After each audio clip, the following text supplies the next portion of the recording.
In the future world, a species of creatures emerging from the depths of the earth will nearly destroy human civilization. Strangely, these monsters never venture beyond altitudes exceeding 8,000 feet, as if there is an invisible barrier prohibiting them. Nina, a scientist, has relentlessly pursued the opportunity to fight back. She tirelessly studies various types of ammunition day and night but has yet to penetrate the creature's resilient shells. Will and his son have survived for 3 years on a mountain with extreme altitude. However, Will's son suffers from a chronic illness, with his condition suddenly deteriorating. The scant medical supplies left on the mountain are insufficient to sustain his life. He must risk descending the mountain to seek new medication at a city hospital. Yet, Will himself faces slim odds of survival if he ventures down. He then sought out Nina for help. Nina was well aware that descending the mountain was tantamount to suicide. However, Will claimed to have found a safe underground route that could lead them directly to the hospital nearby, requiring just 2 crossings of the checkpoints. The next morning,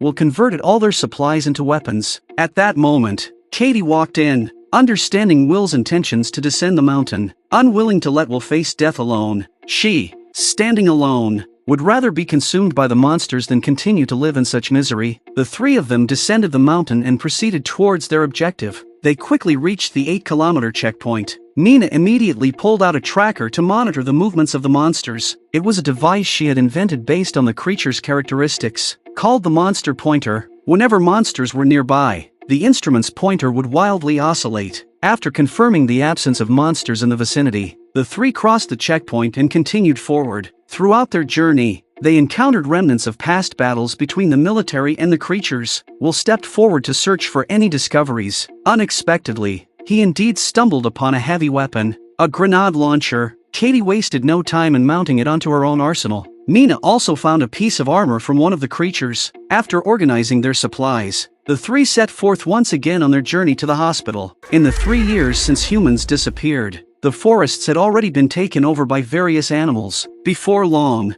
they arrived at the cable car station, with only 400 meters remaining to their destination. A 15-minute walk would get them there. Nina noticed the monster pointer in her hand spinning rapidly, indicating that monsters were nearby. A red flash suddenly appeared in the trees below. On flat ground, the monsters could move several times faster than cars. So, the 3 split up. Katie chose to run uphill. Will hurriedly climbed onto the cable car's control panel, attempting to start the cable car, while asking Nina to provide cover and buy some time. As the monsters were about to close in, the terrifying red lights suddenly vanished into the forest. Just as Will was changing the cable car battery, the monsters spotted them. Upon seeing the monsters, Katie fired a grenade without hesitation. To her surprise, the shot hit the monster directly. However, the monster seemed unaffected at all. Witnessing this, Katie immediately reloaded and fired again. The creature's body was incredibly tough, the 2 shots not even scratching it but only further enraging it as it charged towards them. At that moment, Will managed to connect the power source. Nina was the first to board the cable car, with Will following closely behind, but Katie was too far away and had to climb up the pole. The 2 on the cable car continued to shoot, but the bullets had no effect in stopping the monster's advance. The monster used its claws to pull on the cable,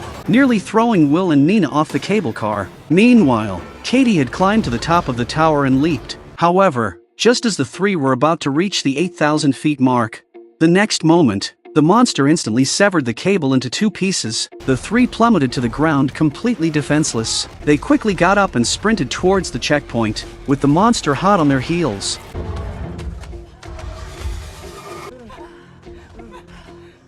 The 3 who narrowly escaped arrived at a small cabin halfway up the mountain. The events of the day left everyone shaken. Nina began discussing the habits of these creatures. 3 years ago, the monsters suddenly emerged from the depths of the earth, wiping out 90% of the human population in just 1 month. Even more terrifying was the fact that they never rested, nor did they need to eat. It seemed as though hunting humans was their sole purpose. The next day, they arrived at an abandoned mine. At this point, Will mentioned that a few hundred meters of the mine's location were below the 8,000-foot altitude. This realization made Nina aware of the potential danger, as her monster pointer would be ineffective underground in the mine. If there were monsters in the mine, they were at risk of being annihilated. However, they had no choice but to proceed. Upon entering the tunnel, they found the path blocked by a steel door. Yet, Will suddenly remembered an alternative route to bypass this passage. However, it would lead them down to an altitude of 7,000 feet. This meant they could encounter danger from the monsters at any moment.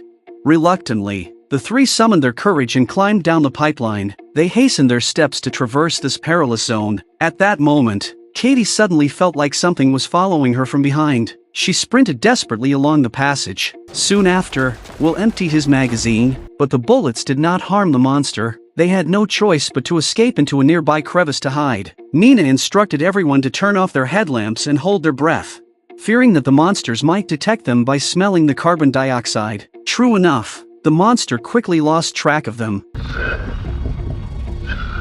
As time ticked by, and they were on the brink of suffocation, Will took out a match, ignited it, and threw it on the ground, releasing a large amount of carbon dioxide which caught the monster's attention. Meanwhile, Katie unexpectedly discovered an escape route. Seizing the opportunity, they pried open the rocks, and Katie was the first to crawl out through the small hole. However, she was met with a terrifying roar from behind. Its sharp tentacles plunged directly into Katie's body. Witnessing the monster drag Katie away, the remaining two could only endure their grief. Hurriedly climbing up the ladder, finally escaping the mine, the two found it hard to accept Katie's sacrifice. Yet, with the end point of their journey within sight, they had to suppress their inner pain. Arriving at an abandoned farm, they discovered a working vehicle on the property. They immediately headed towards the nearby town. The two made it to the hospital successfully and began searching for medication. The hospital was in shambles, with human bones scattered everywhere. Luckily, they found the medication in a room on the 5th floor. However, a monster had already spotted them. As they hurried to escape, numerous tentacles pierced through the walls towards Will. They dashed towards the rooftop. But as Will opened the door, he was ensnared by the monster's tentacle in the room. In a critical moment, Anna grabbed the nearby axe, relentlessly hacking at the tentacle coiled around Will. The sound of metal clashing echoing. Under pursuit by the monster, the two fled into a room. In a dire moment, Will noticed an oxygen tank nearby. An idea struck him, and he instructed Nina to find a hiding spot.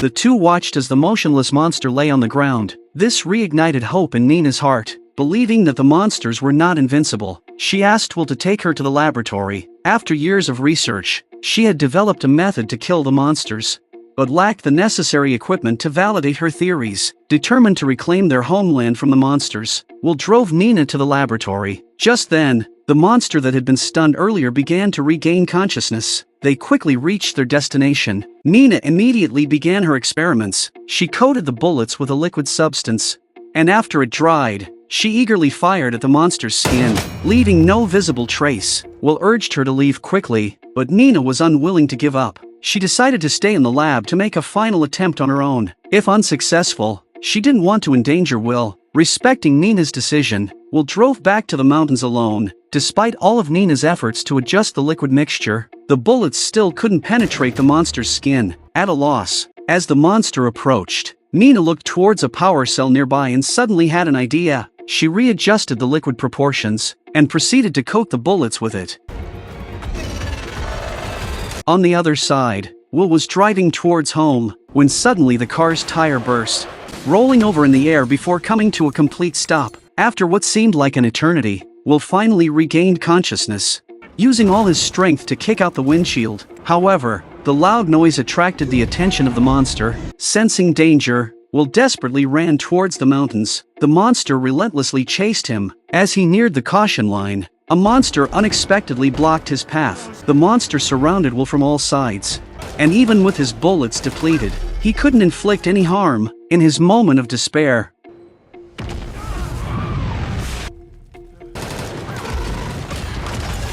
it turned out that Nina arrived just in time, but when the two looked at the wreckage of the monster, they were surprised to find scattered parts all over the ground. The so-called monsters were actually robots all along, explaining why they didn't need to eat or sleep, and were programmed not to exceed 8,000 feet. But who created them in the first place?